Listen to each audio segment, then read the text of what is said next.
I thought I was just a husband, until the day my wife's lover threatened me in my own home, and I realized they had a plan to destroy me. But what they didn't know is that I had one too. Imagine this.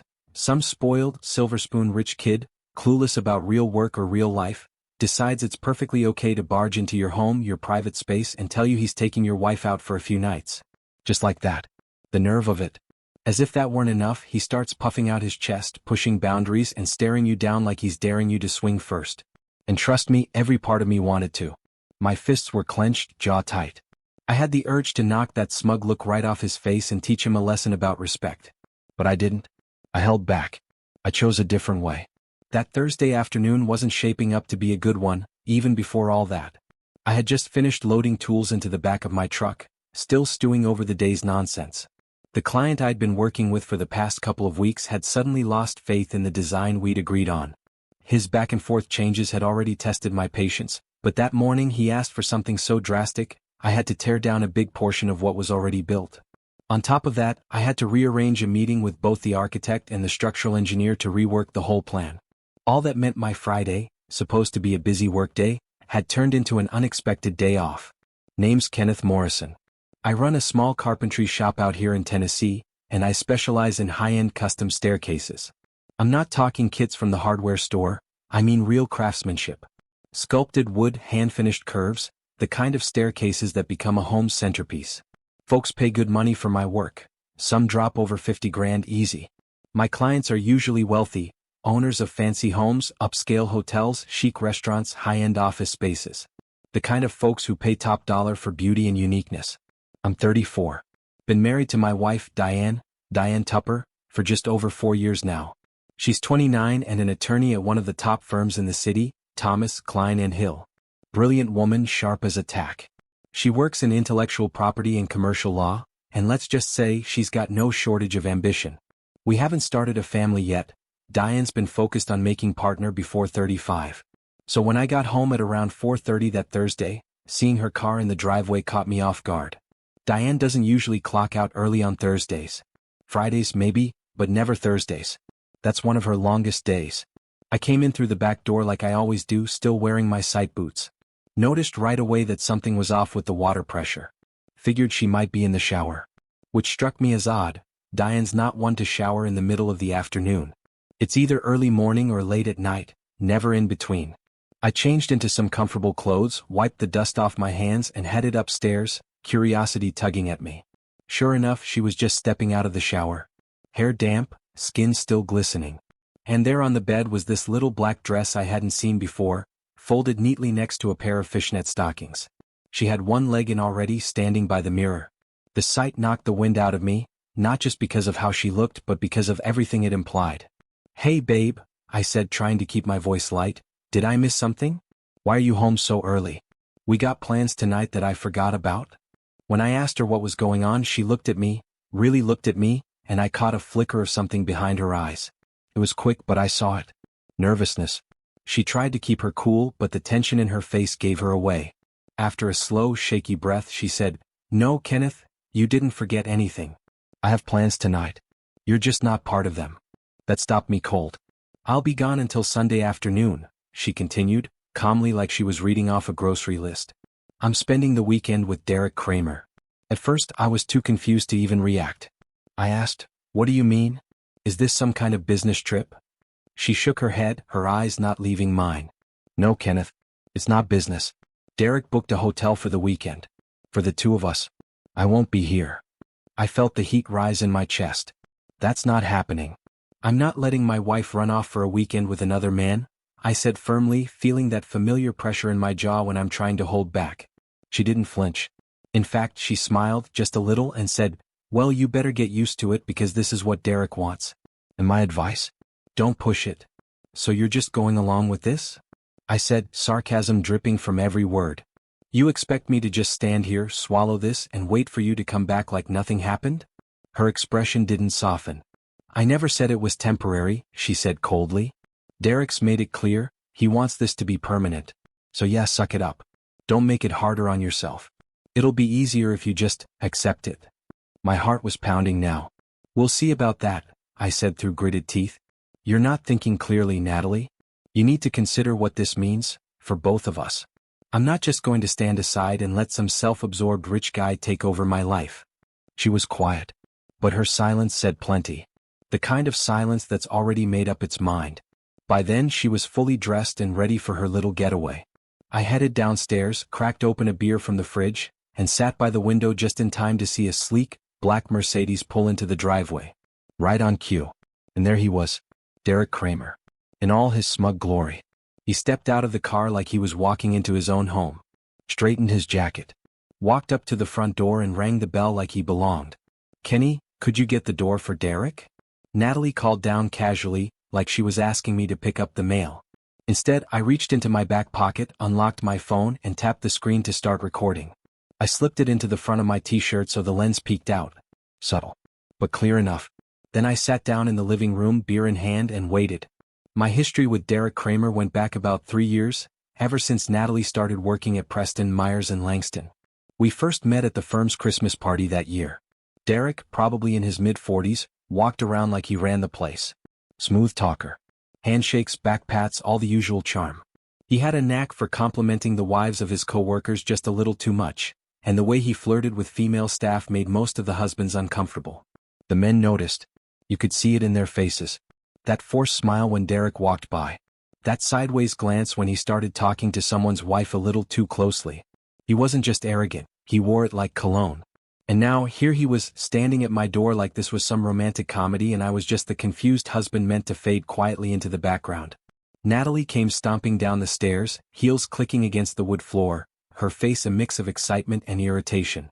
"Sorry for the delay, Derek," she said as she opened the front door. And I just sat there watching the whole thing unfold, sipping my beer like I was watching the end of a long, painful movie, one I never asked to be in. "I don't know where my husband's manners have gone," Natalie said in this strange, sweetened voice as she opened the door wider. There was a submissive tone to her words that didn't sit right with me, like she was trying to impress him by downplaying me. She leaned in and whispered something to Derek, but from my seat on the couch I couldn't make out what she said. Then I heard heavy footsteps and the smug sound of Derek's voice growling, "Hey man, I hear you've got a problem with Natalie spending the weekend with me." He strutted into the living room like he owned the place, like he was some headmaster walking in to scold a misbehaving student. My jaw tightened. His nerve was unbelievable, marching into my house and acting like I was the one who needed to explain myself. I stood up slowly, keeping my voice low but firm. "You need to leave. Right now." But he just laughed. "No, see, I think you're the one who needs to adjust," he sneered. "Natalie will be with me whenever I want. Your opinion doesn't factor in." He stepped closer like he wanted to intimidate me. "If you try to interfere, there will be consequences. You'll regret it," he said, his voice cold. "This weekend, keep quiet. Stay in your lane. If I hear you caused her stress, mentioned divorce, or tried to play the hero, let's just say I have ways of making your life very unpleasant." I didn't move. I didn't blink.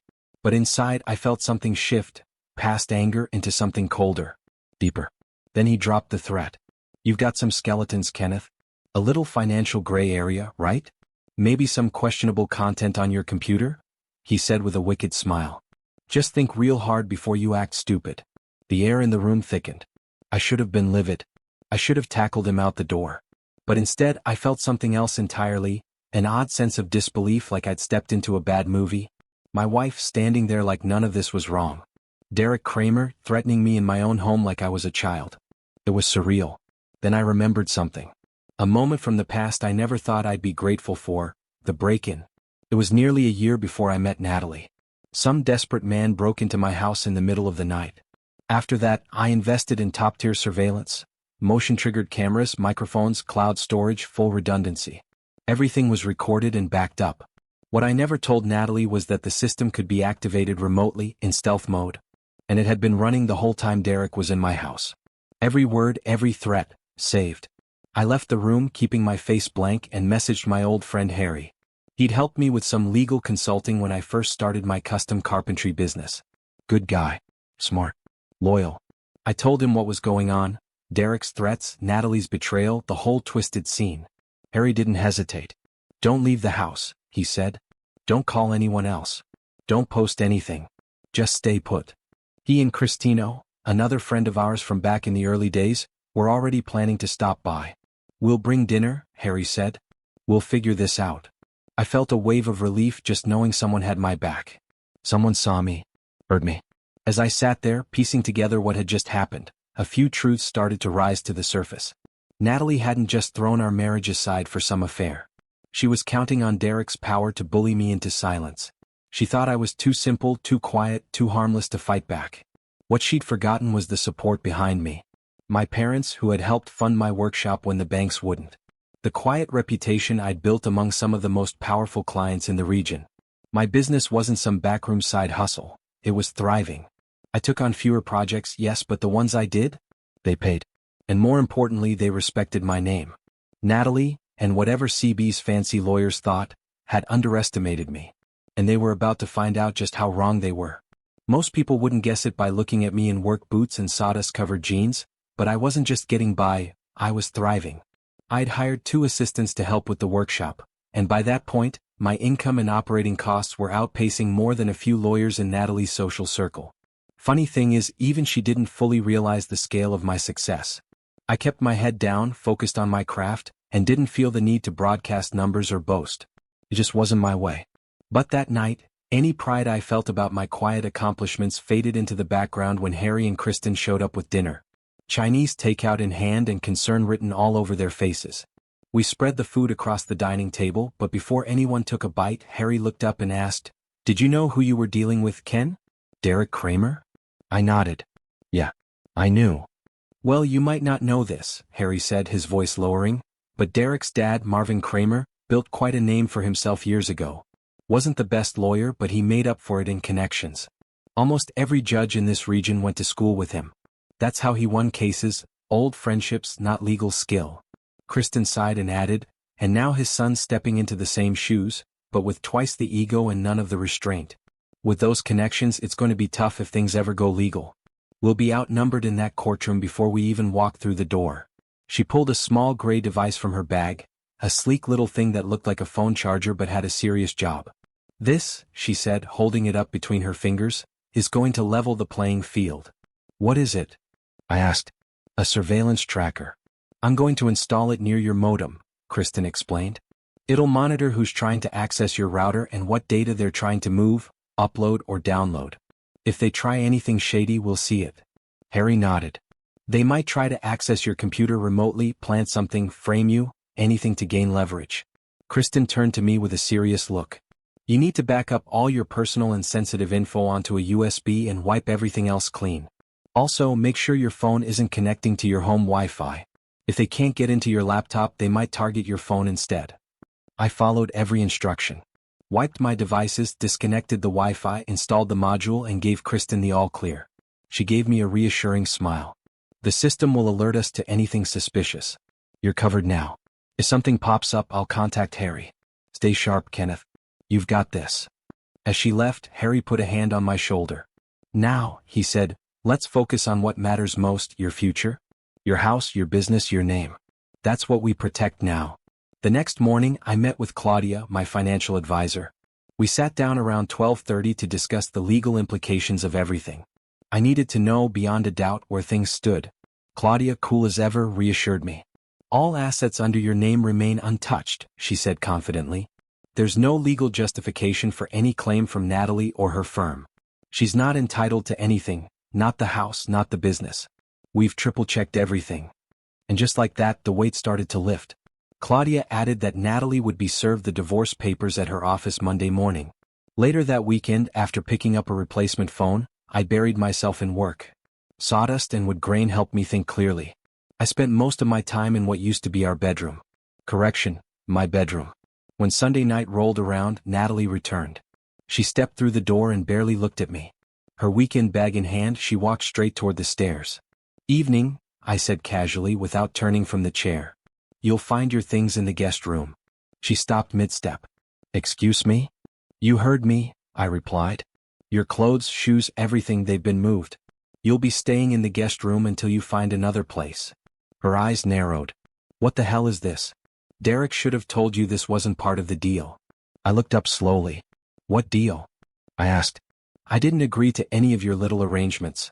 You can stay in the guest room. Or you can leave. Maybe Derek's wife has a spare bed for you." She stared at me in silence, her mouth slightly open, then turned and stormed into the guest room, slamming the door behind her. I waited a moment. Then I went upstairs and opened my laptop. The security system had captured every word, every threat, every smirk, every smug comment from Derek Kramer. I queued up the footage and hit save. It was time to let the truth speak for itself.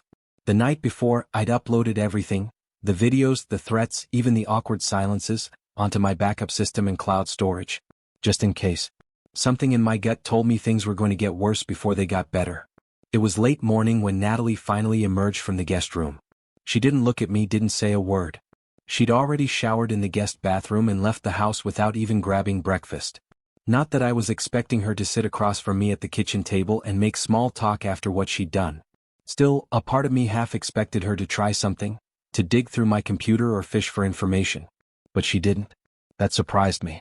Then right around 10:15 a.m. my phone buzzed. A message from Claudia Milton. "Hey Kenneth, I've let Harry know. The divorce papers were served to Natalie at her office this morning. 10:15 sharp." That was it. The first real move in a long game that had already drained me in ways I hadn't expected.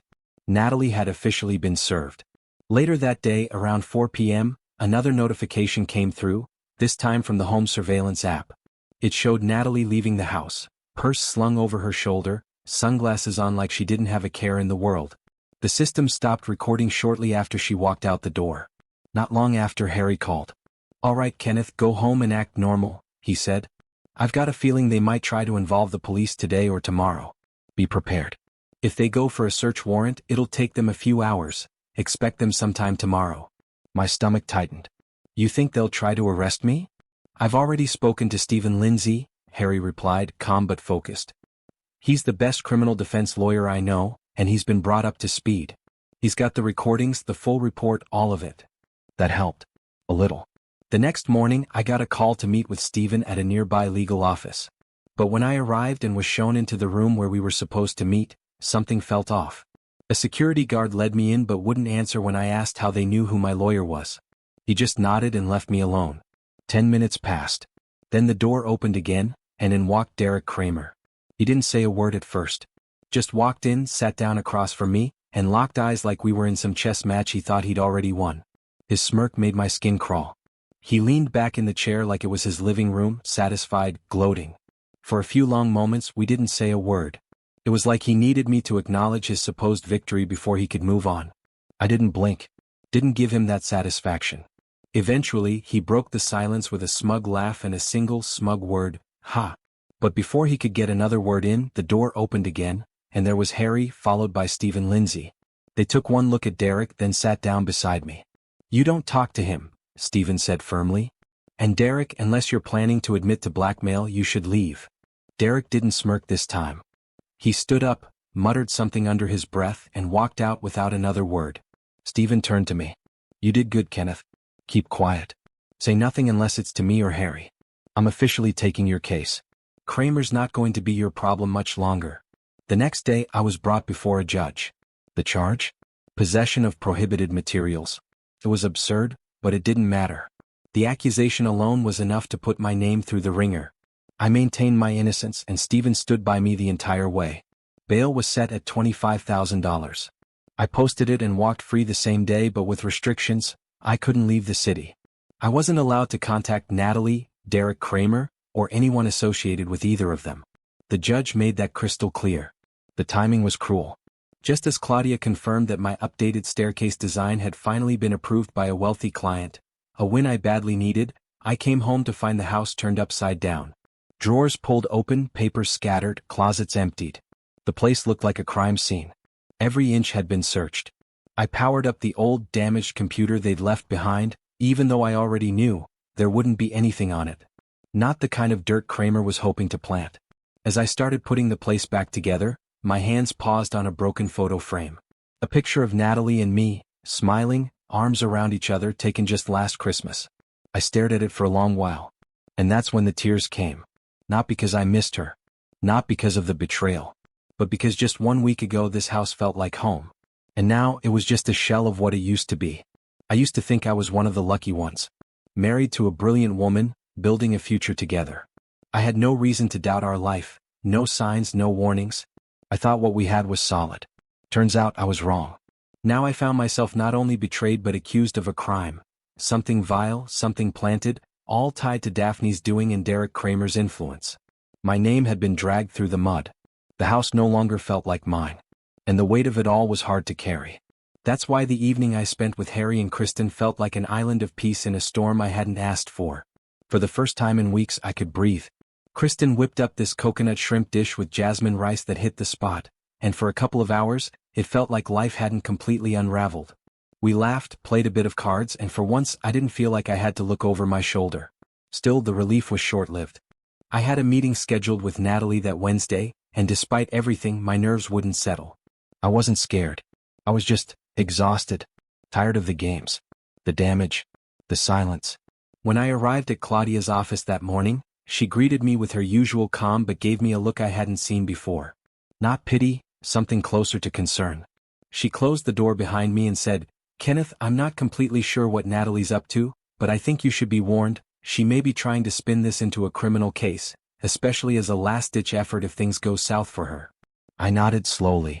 "Thanks for the heads up. I figured as much." "I don't know her motives," Claudia added, "but it's clear she's backed into a corner." And then Natalie walked in. She looked different. Not colder, just tired. She sat down, kept her gaze low, and after a long silence said, "I ended it." I said nothing. I told Derek I was done. I've moved out, quit my job, went back to my parents' place. They know everything, and they're furious. Still, I didn't say a word. I wasn't sure if she was looking for sympathy, forgiveness, or just relief. "There's a lot of tension at home.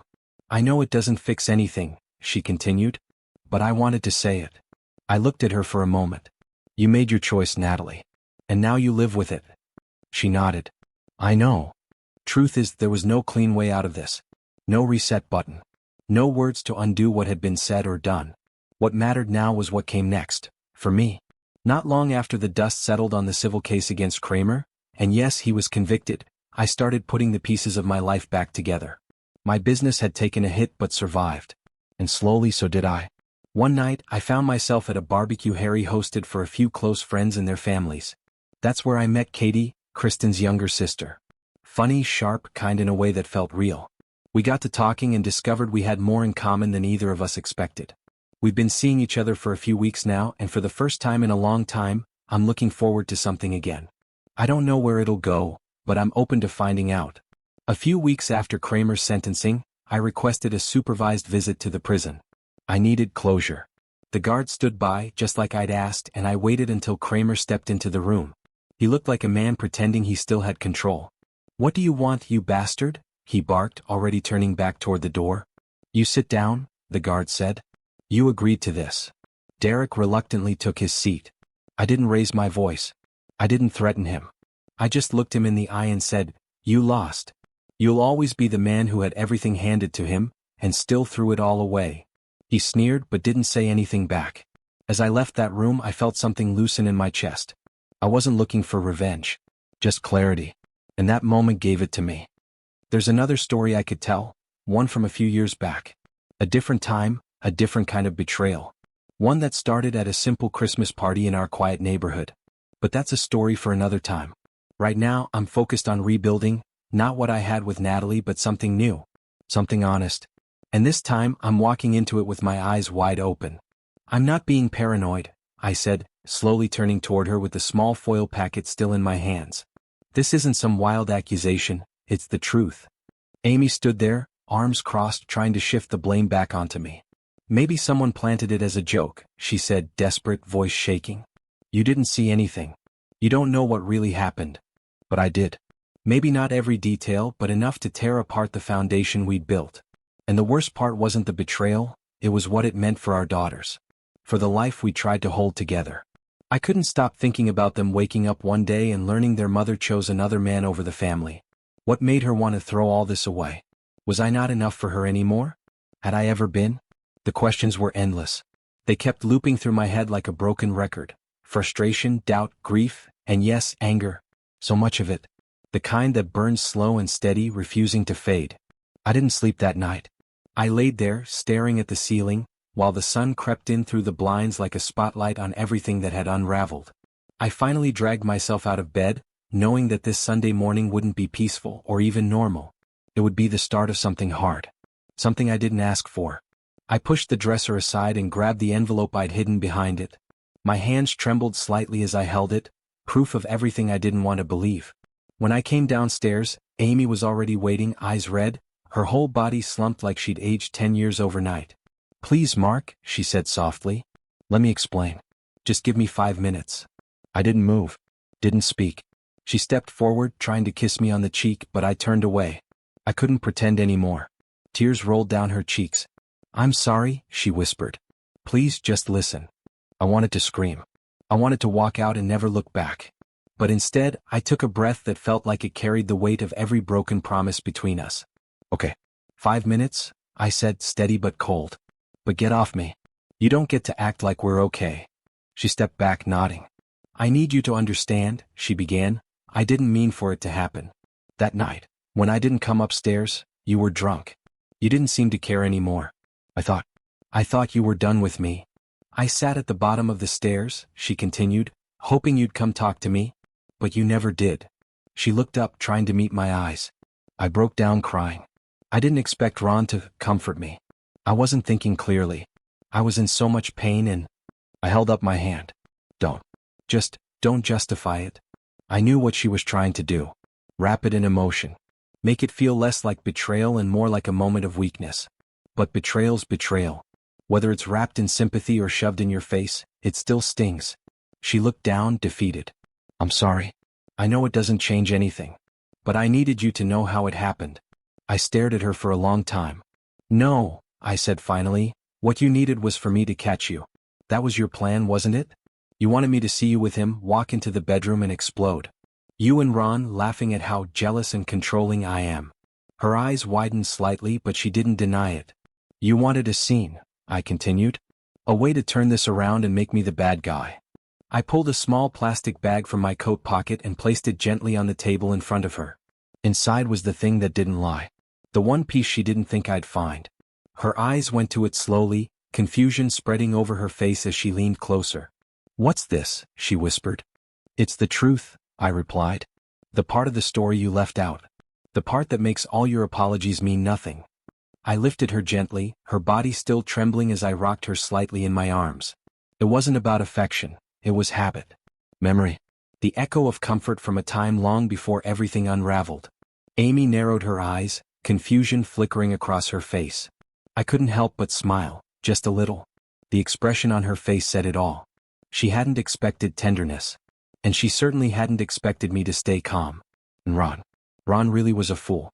He had gone through the trouble of hiding the evidence, even tying the garbage bag tight before flushing part of it down the toilet. Classic amateur move. Like a child caught cheating on a test who still believes erasing the answers will wipe away the truth.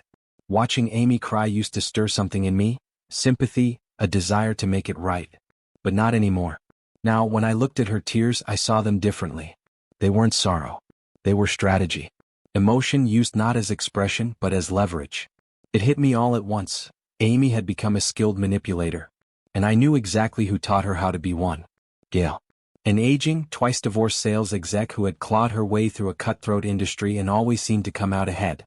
She was known for her sharp tongue, charm when it suited her, and for always knowing how to push a man just far enough to get what she wanted, without breaking him. Gail took Amy under her wing when she was still new at the firm.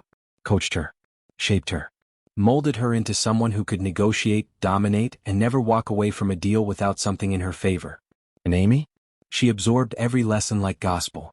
Even now, as I stood in front of her broken marriage, I could see Gail's influence, her fingerprints all over this mess.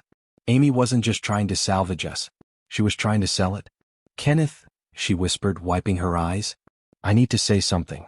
I was wrong. And I'm sorry." I stood still. "I know it's hard to believe me right now," she continued, "but I swear it was a mistake. One moment. It will never happen again." She reached out, voice trembling in practiced sincerity. "I believe you," I said quietly, "that it won't happen again. But that's not enough anymore." I paused, took a breath. "I'm trying to forgive you, Amy, because I still love the life we built. And I love our girls more than anything. But I still have questions." Her eyes darted up. "What do you mean? You said it was just Ron. A one-time mistake. But earlier you said others. She flinched. I should have seen the signs. I should have listened to the rumors when I first met Gail, heard how people whispered about the game she played, the way she twisted people around her finger. But I ignored them. I trusted you. Amy opened her mouth to speak, but I held up my hand. I filed for divorce this morning, I said. She froze. Citing irreconcilable differences, I added. I've requested joint custody, girls will stay with me during the week. You'll still be their mother. But this? It's over. Despite Claudia's warning not to get my hopes up, I pushed for primary guardianship. I didn't want revenge. I wanted stability, for the girls. They deserved better than to grow up in a war zone. To keep Amy from catching on too soon, I had sent her off to work like any other day. The confirmation of service came shortly after. Not long after that, my phone rang. Amy's name lit up the screen. You're serious? She asked, breathless. You're really going through with this? Over Ron? No, I replied. Not just over Ron. Over the lies. The manipulation. Over you. It was a stupid mistake, she cried. You said we talked it through. You talked. I listened, I said. There was silence. Then panic. You're going to ruin me, she whispered. Do you know what this could do to me at work? My clients? My future? I'm not out for blood, I said. But I will protect myself. And if you push this, Amy, if you try to paint me as the villain, I promise you, there's at least one of your competitors who'd love nothing more than to file a formal complaint against you. You know the one I'm talking about. You wouldn't. You're not the only one who learned how to negotiate. She was silent. I'll give you a choice, I said. You sign the papers quietly. Or I make this public. And if it goes public, everything comes with it. You'd involve our girls? I'd protect them, I said. From all of this. From you if I have to. She didn't respond. That was the first time I realized something. I wasn't reacting anymore. I was leading. And this time I was the one setting the terms.